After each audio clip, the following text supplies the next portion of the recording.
Hello, welcome to Verbling. Hi there, I'm Teacher Oakley. From time to time, every now and again, I like to do a kind of a random IELTs speaking practice class. Now, the reason I do this is because for those of you who are doing IELTs, it's nearly impossible to study all the topics. There are some 250, 300 unique and different topics in IELTs.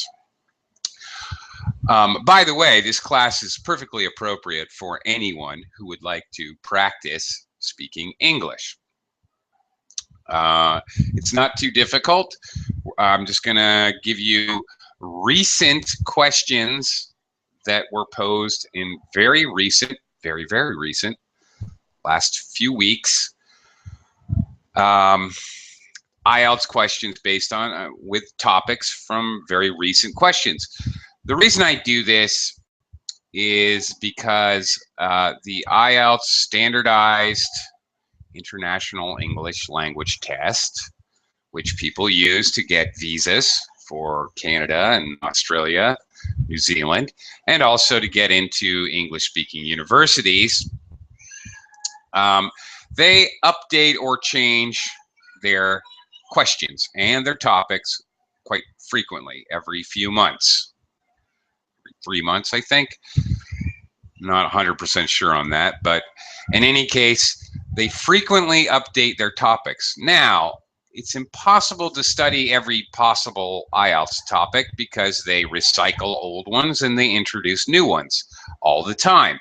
However, if for some odd reason, by chance, you are getting ready for an IELTS test, there are blog sites available where students who just took the test run home and quickly blog about all the questions they just had. Okay, and I, of course, bookmark all these sites and I collect recent questions, all right, so that we can practice them. All right, anyway, today, again, especially great for anybody who's taking an IELTS test in the near future, but perfectly good class for each and everyone to practice speaking English. I am going to critique you in light of the IELTS test. I'm going to kind of put on my IELTS interviewer hat and scoring criteria.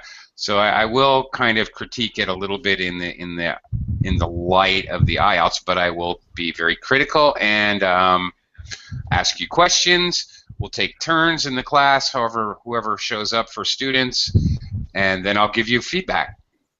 And I'm going to be a little bit hypercritical because IELTS is hypercritical.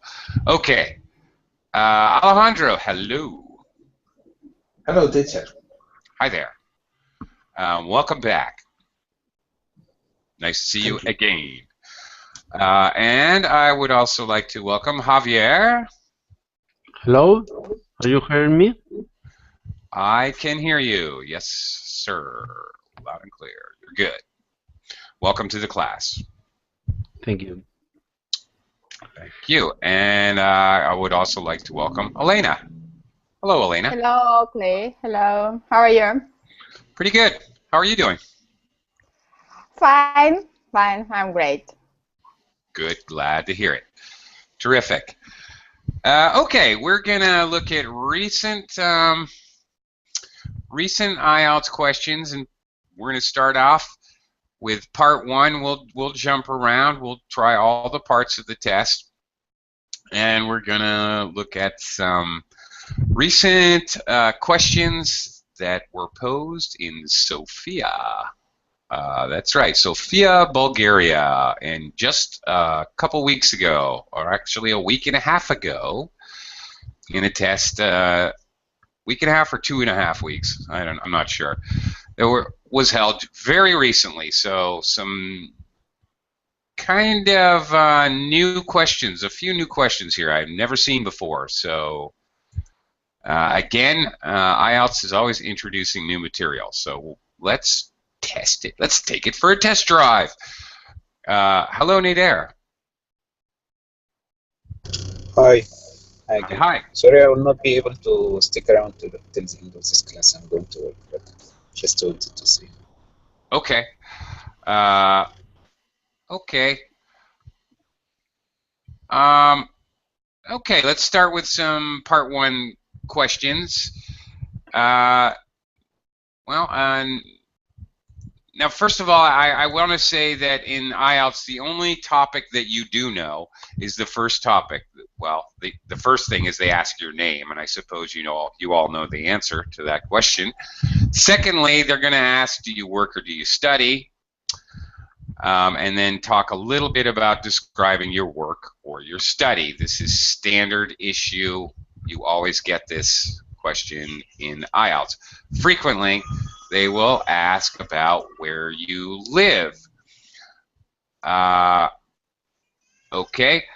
Nader, since you won't be with us long, I'm going to start with you, since you have to leave early. Nader, do you live in a house or a flat? A flat. I live in a flat. Okay. Actually, I'm not in my home country, so here I live in a two-bedroom flat. Okay. So good. it's a kind of small. Okay. All right. It's IELTS or IELTS practice, so you should be giving a little more detail. The whole. Okay. Sorry. I thought you were asking. No. It's quite all right. That was actually a decent answer. That's okay. Two-bedroom flats, kind of small. I don't live in my country. Actually, that was a very good example of how to add a little extra detail. Actually, that was super, and I have no problem with vocabulary, grammar, or anything. One thing I will point out is that, of course, IELTS is a British test, and of course, they would pose the question as a flat. They would use the vocabulary word flat. Of course, Americans, guilty over here. Apartment. We would call it an apartment, two-bedroom apartment. Still, we use the same adjectives. Two-bedroom apartment. That would be very normal. Okay. All right. Good start, Alejandro. Do you live in a house or a flat? I live in a large house. Okay. Could you describe your house?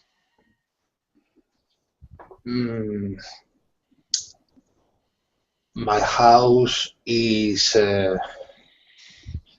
My house has 2 floors.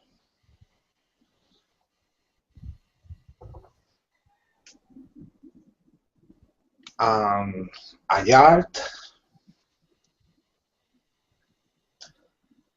Mm-hmm. I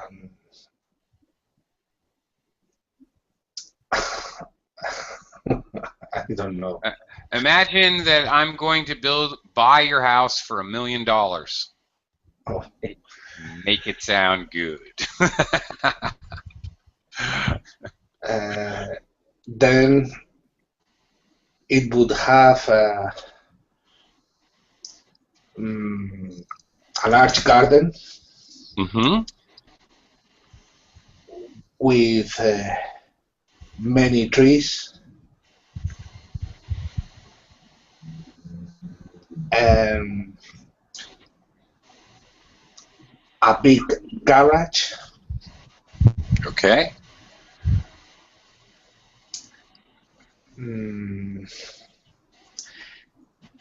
Many windows. Okay. 3 floors. No, it's growing. Okay. Now there's a reason. I'm kidding, but I'm not kidding. in regards to anybody who's preparing for an IELTS test or TOEFL or CAE or TOEIC or BEC, I don't care, any of these standardized English tests, do not be shy about making up details and information. I was kidding with Alejandro. I said, pretend I'm going to buy your house for $1 million. Make it sound good. I was sort of tricking him into giving me more details, to adding details, to making up details, to make it sound good and give a fuller description. It was a trick, Alejandro, I confess. But I did that to make a point. In IELTS, don't be afraid to lie and make up more elaborate details. This is only going to help you through the course of the test. So don't be shy. No one's going to fact check you. So feel free to lie your pants off. I don't care, whatever. Go for detail. All right, thank you, Alejandro. Javier, I'm going to take it over to you here for a minute. Tell me. Okay, Javier, I'm going to change the topic. I want to talk about friends. Do you spend a lot of time with your friends? No, at this moment, because I have most of my time occupied. I don't have too much free time at this moment because I'm studying MBA. I'm studying a lot of the time, most of the time. But yes, I like in summer or when I don't, in the weekends, I like to go out with my friends. Now it's more difficult because everybody has a family, and your family absorb. I don't know the word. You have to stay with your family. When you have children, that becomes more difficult. Mm-hmm. But yes, I like to go out with my friends when I can. Okay, it becomes more difficult. Of course, you're obligated to your family responsibilities. Yeah. You might say. Okay. Okay, couple small critiques. Pronunciation, occupied. You're occupied with your family and your studies. Okay, you're busy, occupied. And in the weekends, okay.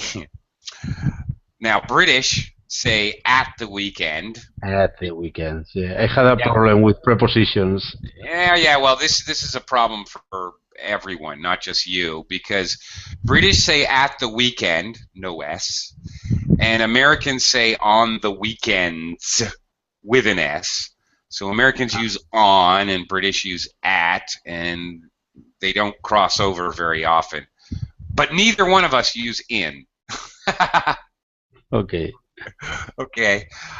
Now, okay, here's what I like. Javier, this is very smart in IELTS, as far as IELTS is concerned, all right?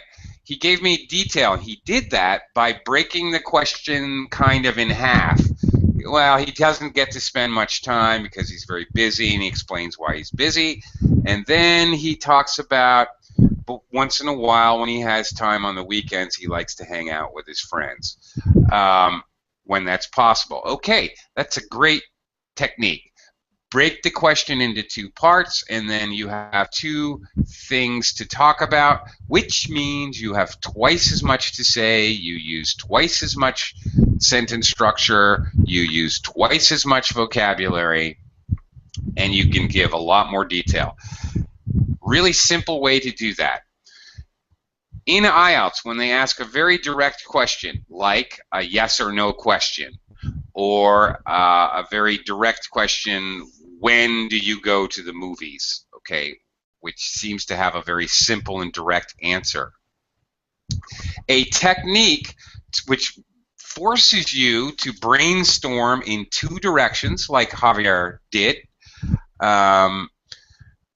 A very simple technique is to simply answer those direct questions with, it depends. Very simple. It depends. When I have time, I spend time with my friends. When I'm very busy, so I don't have time with my friends.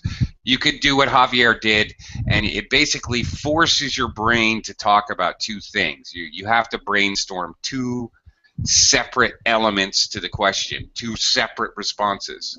And you can say that with literally anything. Really, you can. Really, when do you go to the movies? It depends. When I have money and time, I love going to the movies. Of course, when I don't, maybe occasionally I watch a movie at home, a recorded or downloaded movie, or a movie I bought. Okay, so it depends. Okay. Very good way to double your output. And believe me, the more output you have in any of these tests, the better. Okay, Elena, let's continue talking about friends. Yes, okay. All right, Elena, what would you prefer to have? Many friends or a few really close friends? That's an interesting question. Sure. Right now, I prefer to have real friends. But when I was a child, I dreamt about having a lot of friends, because that gave me the meaning that I was popular and cool. I was cool and so on.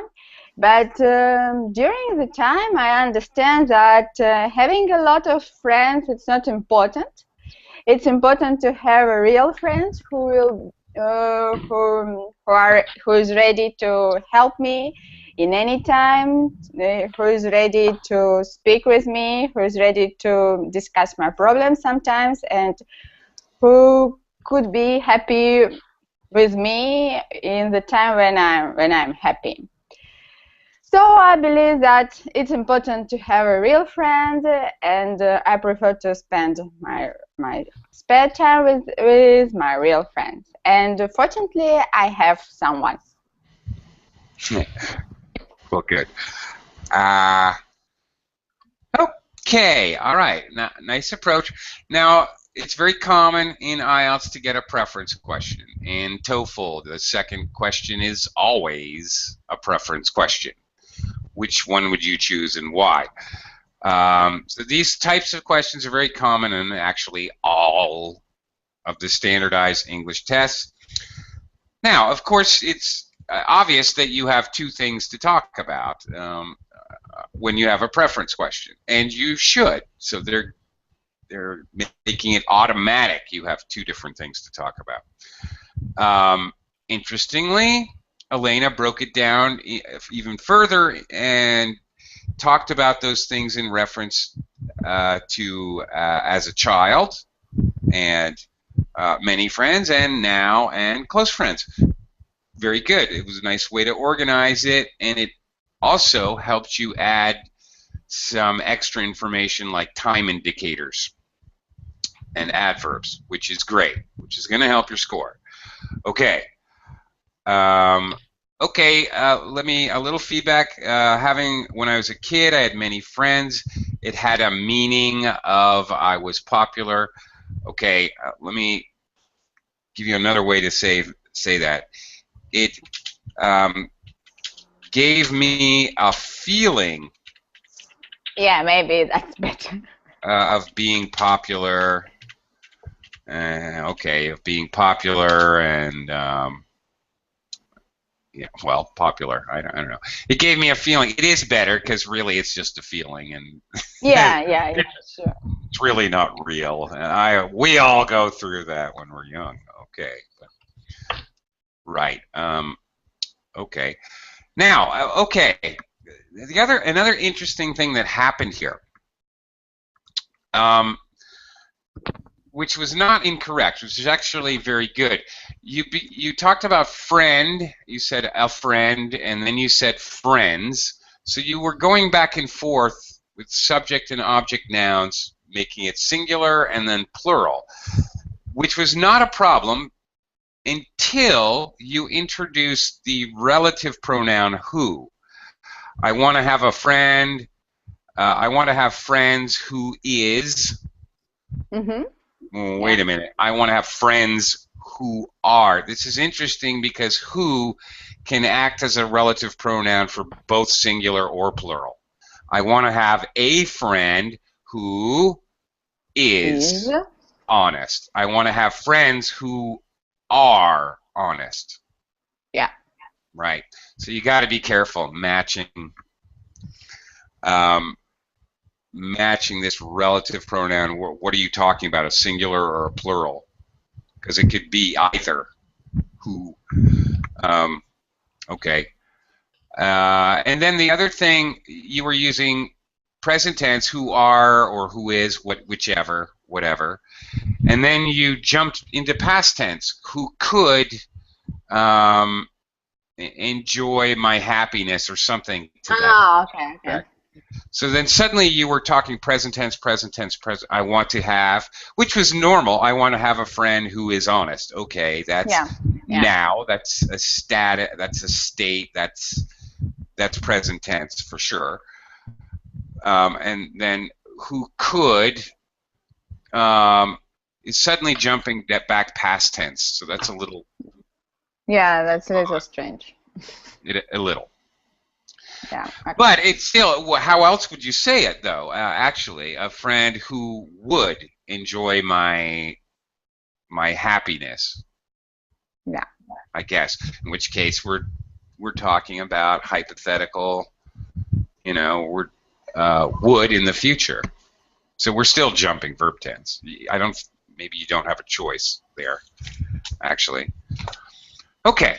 Anyway, interesting. Okay, thank you. Good answer, though. Thank you. Okay. One more here. Nader, how did you meet your best friend?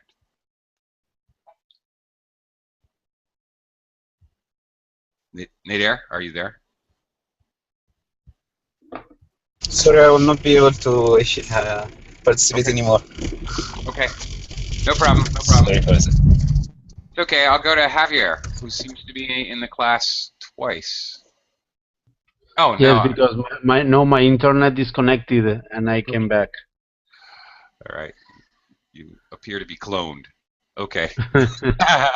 I'm kidding. Okay. Actually, I'm sorry. I'm going out of order. Actually, it's Alejandro's question. I'll come back to you, Javier, in just a second. Okay. Alejandro, how did you meet your best friend? I met my best friend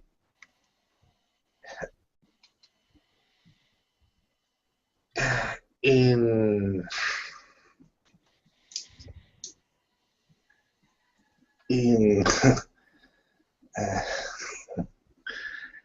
how to say in a meeting.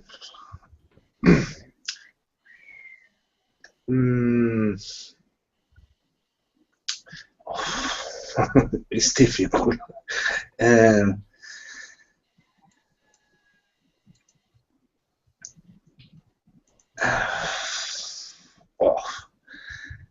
sorry.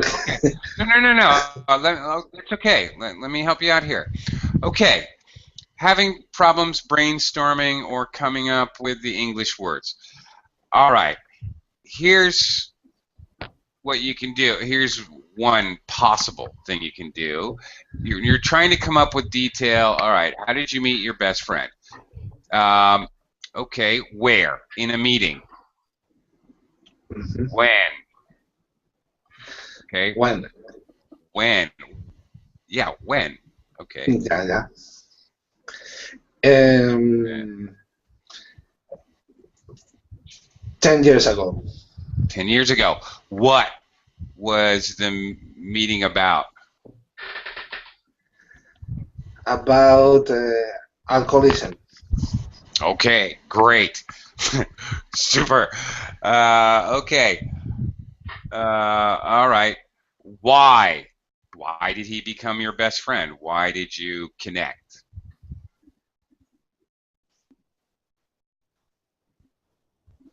I um, I wanted some information about alcoholism. Okay. All right. Well, there you go.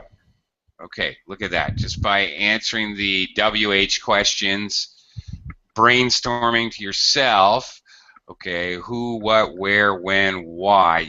Just by doing that, you can add a lot of detail.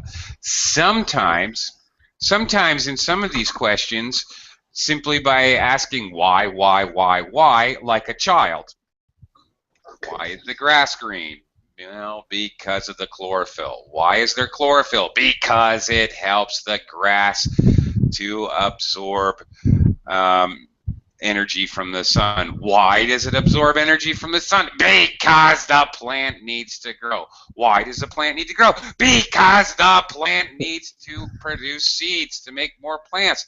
Why does the plant need to produce more seeds? Because life needs to go on. Leave me alone. Okay. As you can tell, I have a small child. Okay. All right. This sort of linear thinking that a child can sometimes just not even shut off. All right. They just why. Sometimes this is the easiest way to brainstorm, actually. And you can just literally continue forever, just like a child can literally continue forever asking you why. Sometimes that works. Not always. You still might get stuck, but maybe it could be helpful. So just a suggestion. Okay. What I've been asking you, okay, by the way, the other thing was, in IELTS, I have to say that the questions will be asked in different verb tenses to try to get you to answer in different verb tenses. I threw in a past tense question there. Alejandro, you picked up on that. You didn't have any problem with that. You answered with past tense. I met him. It was a meeting. Okay, great. Please pay attention to that in any of these tests, not just IELTS. You need to actually keep in the back of your mind, you need to answer with the verb tense that they ask you the question in. Okay. That's really the point of the question is really not the information. It's not what you say, it's how you say it. So really these kinds of tests, they're designed to hear, okay, the mix of questions are present tense, past tense, reported speech, future tense, conditionals with hypotheticals, trying to get you to do as many different types of sentence structures as they can do. Okay. Yeah. All right. So all is not lost. All right. Okay. Now, everything I've been asking you guys so far, we've been concentrating on recent Part 1 questions. All right. Now, okay, there's only 3 of you. We can try this out. In the Verblink chat box, I'm going to put up, I'm going to enter a typical Part 2 question, which includes different elements. And sorry, Oakley, could you paste it in Google Chat, because Verblink chat, it doesn't work for me. Okay. All right. I don't know. Yes, I can do that. I certainly will. Thank you. You're welcome. Okay, I'm not sure if I missed. Oh no, I got it. Oh yeah, looks good. Okay. All right. Now, thank you very much. Okay, I want all you guys can try this. Describe a prize that you want to win. Please say, what is it? How did you learn about it? And why do you want to win it? What prize? Now, this can be an award, a prize, a blue ribbon, anything of this nature. Okay. Now, typically in part 2 of the IELTS, you have time to think about it, which I'm going to waste now by talking about it. So start thinking about the question. Normally you have 1 minute to think about it, and then you have to speak on your own, a monologue for 1 to 2 minutes. They say 1 to 2 minutes, but in reality for IELTS, you should definitely speak for 2 minutes.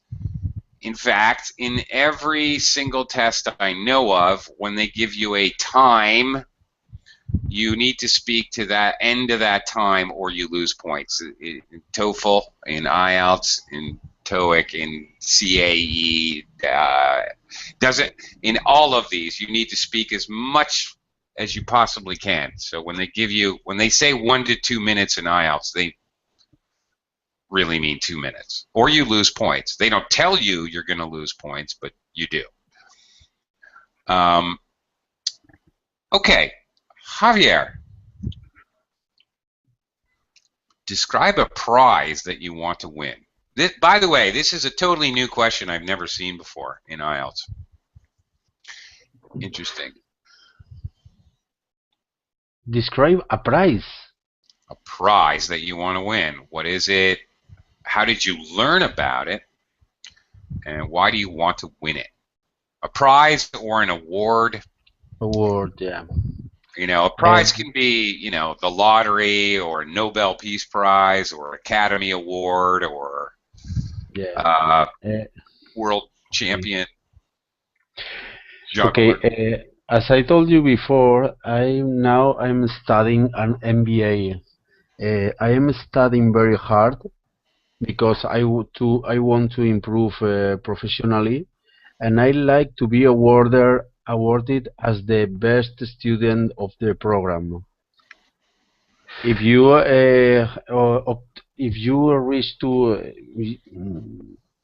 you finish the program being the best student, you can progress professionally better because you had your professional brand is more recognized, and it's very nice to be the best person, the best student between 30 people. Yes, it is. Yeah. Okay. All right. Okay. Okay, a pretty good answer. I want to point out something I've already pointed out, especially in part 2 of IELTS. What they will do, this will be a very typical question. They will have the base question, describe a prize you want to win. Present tense. But you notice the bullet points. What is it? Present. How did you learn? Past. Why do you want to win it? Back to present. So they want to hear you move present to past to present again. Possibly using perfect structures, present perfect structures, maybe, if you can. And in any case, your answer was great. Obviously, it's hard to say how did you learn about it. I mean, everybody knows. Okay, you want top honors. By the way, that's when we talk about the top grade in the class. You can say top honors. I want to win top honors in my graduating class. Okay, how we say it in English. One other small thing, Javier, you're studying for an MBA. Yeah. We use preposition for. Okay. All right, shows purpose and benefit, both at the same time. So 2 reasons to use for. Okay. Very good. And all right, you did tell me why you want to win it, what it is. Hard to really mention how did you learn about it. Okay. instead, if I were you, maybe I would have talked about when in the past, so I could talk about the past, maybe I would have talked about when I first thought about or started to hope for getting top honors. I began to consider, past tense, to consider vying for top honors in my second year, something like that, maybe. But you actually have to consider using somehow, how am I going to say past tense? Okay, let's, Elena, try the same question. Yes, that's a great question because it gives me opportunity to dream. I would like to, maybe I'm a little prosaic, but I would like to win the lottery. The prize will be about, it will be exactly $10 million. Yeah, I learned about it here in Russia. It exists a lottery. It calls Golden K, and the price is the same. I always try to buy a ticket, but it has not been successfully. But I believe that one day it will be. What I will do with that is this money. First of all, I will buy a house, and the second part I will put on the deposit in the bank, and I will not work. I will just study languages and travel. That's my dream. Thank you. Very nice. Thank you. Wow. Okay. Even I got thank you at the end, like she was accepting an award. Like, okay, I am honored to accept this $10 million, and she gives her speech, and thank you. Okay. Thank Very you. nice. Very funny. Okay. Did you tell me maybe it's a bit prosaic? Is that what you said? Ooh, very. Yeah, I would like to say that. Yeah, it's a bit prosaic because I'm saying about the money. Yeah, right. But I'm just impressed that you actually know that word. Actually, I don't think 9 out of 10 native speakers know that word to actually use it properly in a sentence. Oh, it was not difficult because we have the same in Russia. Oh, really? Oh, I didn't know that. Yeah. Okay. Well, for those who don't know, prosaic means sort of commonplace and ordinary and predictable. But anyway, okay, because she's talking about winning the lottery, that seems kind of predictable.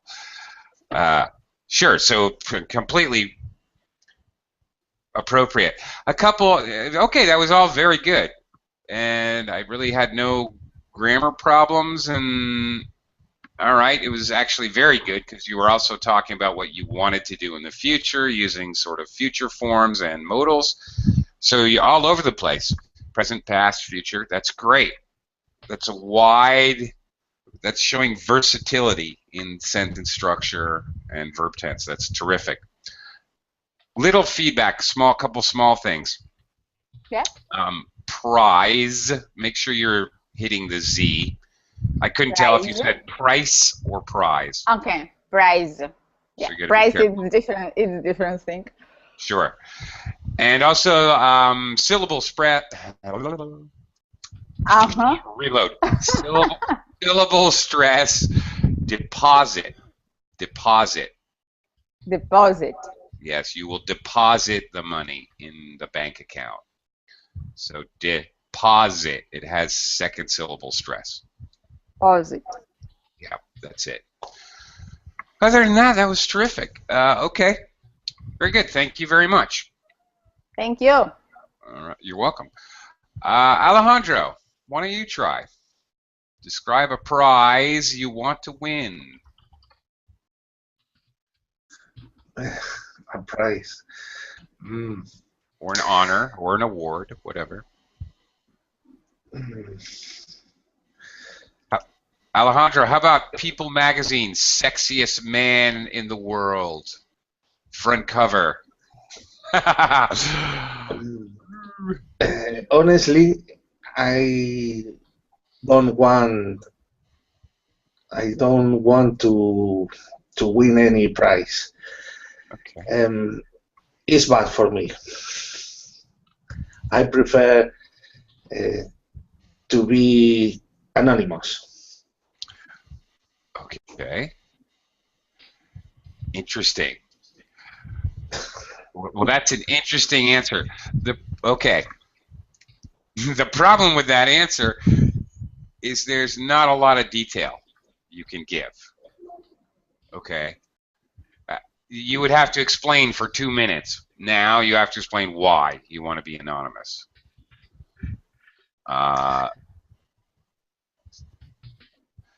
It is possible to answer negatively. I don't want this, or I don't like this. But when you do that, you forced yourself to talk more about, well, nothing, a negative.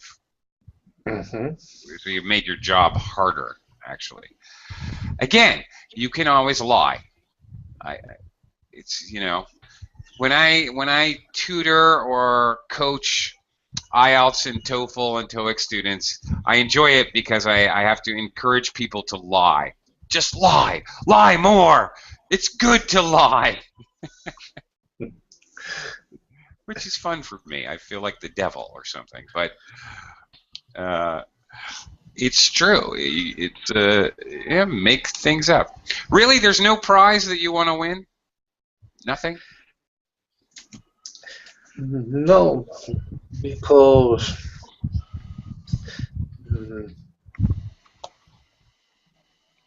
I won't like to be famous or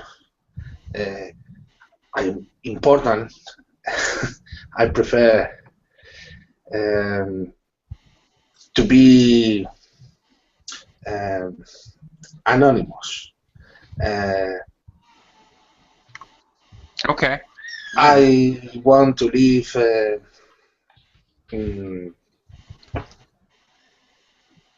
I want to live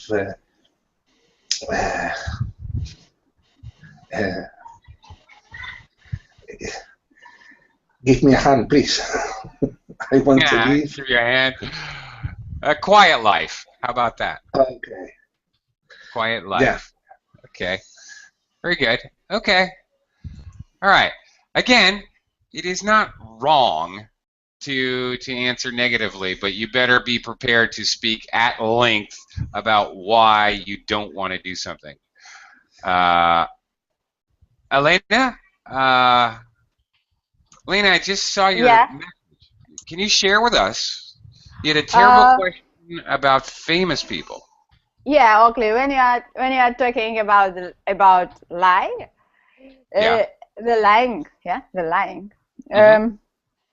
I remembered this situation with me when I passed my IELTS test. I was ready, and I knew also that I should lie if I don't have any idea. I should find some decision and so on. But this question was really terrible for me because I'm so far from fashion and from fashion world and famous people. And I was just trying to speak about our president or something like that, but it was really difficult for me because I was prepared, but I really didn't like this question in the list when I was preparing, and finally I had that. So that's really important to check all the question, even you don't like. Yeah, well, that's true. Yeah, the difficult. Okay, but that being said, actually, there are many strategies to study for IELTS. But since you brought that up, I have to say that studying topics is very, very difficult because see, what the problem is, every 3 months they add additional topics that have never been yeah. done in IELTS before. So you could end up, spending a lot of time studying topic-related vocabulary and stuff like that, and it's really not going to help you because you get a totally new topic. Just a suggestion, just my advice, but what I do with my students is I teach them the question types, because honestly, there's only like a dozen types of questions, very specifically. What do you like about this? What do you dislike? Which do you prefer? What would you do in the future? Or direct questions, yes or no questions. So there's a few question types that you can prepare for. Like, okay, I got a yes or no question. I'm going to say, well, it depends. Yeah. Instead of just saying yes or no and taking one position. Yeah, the strategy to answer, yeah. Right. Strategy, question type strategy as opposed to question topic strategy. Because, yeah, you will get topics that are, I mean, seriously. Well, you get topics that are okay, like an example would be birds or flowers. Are flowers important in your country, or are birds important in your country? Well, maybe they are, but maybe they're not in any way. Maybe it's like saying, are insects important to you? Well, no, they're not. How do you answer that in a positive way? Okay, it can be ridiculous. Okay, I'm going to go to part 3, type questions. Usually, part 3 follows part 2. It's somehow, somewhat, some way related to the part 2 question. It used to always be, but now I have found from inquiring of students and from posts on these blog sites with recent topics that they are not always. Okay, anyway. Okay, Javier, I'm going to go back to you. Talk about prizes, money, motivation, a little bit related. Javier, okay. All right. Do you think that professional athletes should be paid the amounts of money that they are? Which word do you say after professional? Athletes. Okay. Well, okay. Hang on. Americans say athletes, but British say sportsmen. I should clarify that. Okay. Actually, sportsmen, top sportsmen earn a lot of money. For example, soccer players, or in America, I think football players or baseball. The top players, I think they earn a lot of money. That's motivated because they generate a lot of money to their teams or their clubs. That incomes come from television, from the tickets, from the people that is going to the stadium, publicity, etc. Then, if you are a low-level player, you earn much less money. But I think that if a player generates enough money for their team, or for his team, I think it's nice to earn a proportional money to that. Other question, if it's moral that in a crisis situation like that, like the one we are living, a person could earn $10 million a year, and other people can even eat, for example, or are living with $2 a day. but that's another question. Okay. Okay. All right. Other question should be another question is if normal people, okay, that was your idea, right? Another question is normal people should have such a discrepancy, you might say, in wages. You can talk about wage discrepancy, such a difference in how much they are paid. Yeah, well, okay, that's a good question. And let me feed off that question to, otherwise that was a very good answer. Very well organized, lots of detail, and well organized, very cohesive. Actually, that was a very good job. Alejandro, let me follow up Javier's question and answer by asking you, in your opinion, what job should be paid more? What job? What occupation should be paid more than it is now? Should be paid more in the future, do you think? I think should be paid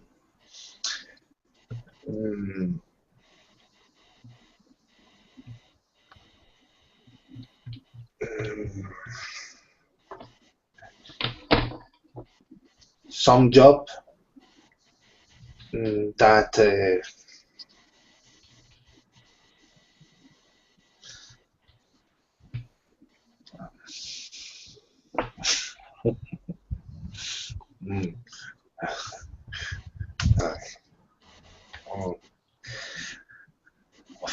Okay.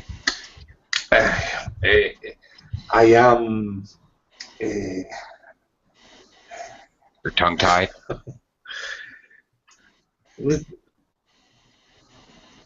it's strange. I don't have any word in my brain. You're tongue-tied. Okay. The cat's got your tongue, we say in English. The cat has got your tongue. Words, you can't speak. You have no words. The cat's got my tongue. Okay. Yeah. Okay. Well, for example, like policemen or teachers, politicians. Excuse me. Ouch. Okay.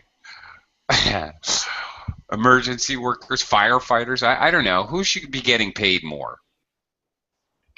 You can think about it in your country. Who gets paid too little in your country? Politics are they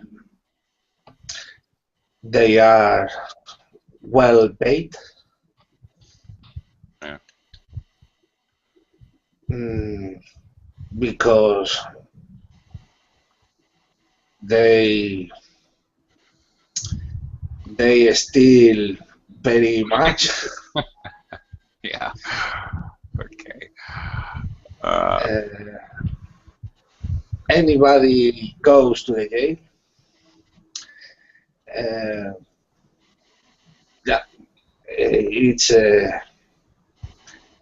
It's disgusting. It is. Okay. Of course, we got to answer the question: who should be paid more in your country? Javier, who should be paid more in your country? Do you think? What occupation? I mean, who should be or who is? Who should be is the question. Who should be paid more than they are now? As I told you before, I think you must be paid according to the value you gives to your company or society. If you generate enough money to your company, I think it's fair that you receive back the proportional money.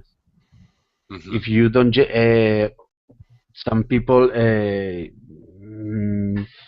uh,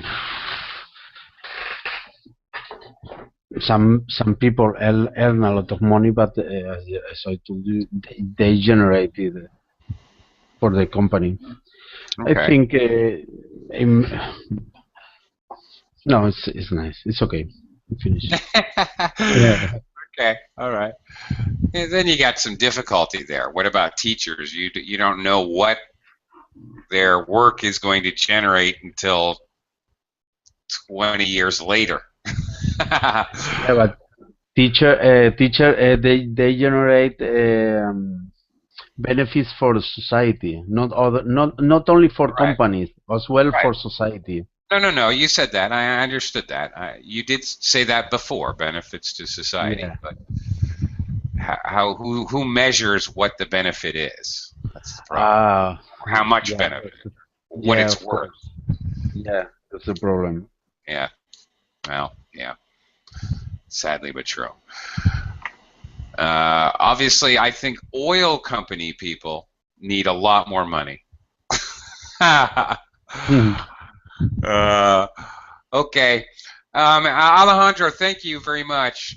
You've got to go, but you know what? So do I, Alejandro. Thank you, gentlemen. Javier, Alejandro. Bye, bye, man. All right, Alejandro. I'll see if I can get some earlier classes, maybe.